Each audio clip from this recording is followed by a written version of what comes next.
আপনাদের মনে অনেক প্রশ্ন থাকে নাক ডাকা বা স্নোরিং সম্পর্কে। নাক ডাকা কি কোনো রোগ, বা নাক ডাকার বিষয়ে আমাদের আদৌ কি চিন্তিত হওয়া উচিত? আসুন জেনে নিই এই ভিডিওর মাধ্যমে নাক ডাকা সম্পর্কিত কিছু গুরুত্বপূর্ণ তথ্য। না, নাক ডাকা কোনো রোগ না, তবে নাক ডাকা স্লিপ অ্যাপনিয়া, যা ঘুমের ব্যাধির একটি উপসর্গ।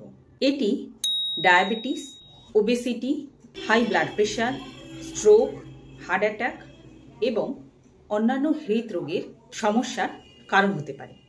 এই স্লিপ অ্যাপনিয়া এটি ঘটে যখন শ্বাস প্রশ্বাস উল্লেখযোগ্যভাবে কমে যায়। এই নাক ডাকার কারণে যদি শ্বাস প্রশ্বাস 10 সেকেন্ডেরও বেশি বন্ধ থাকে, তখন শরীরে বায়ু প্রবাহ স্বাভাবিকের তুলনায় 90% কমে যায়। এই কন্ডিশনকে স্লিপ অ্যাপনিয়া বলা হয়। স্লিপ অ্যাপনিয়া একটি গুরুতর চিকিৎসা অবস্থা, যার জন্য দ্রুত চিকিৎসার প্রয়োজন। এবারে আসি আমরা কখন এই বিষয়টিতে গুরুত্ব দেব।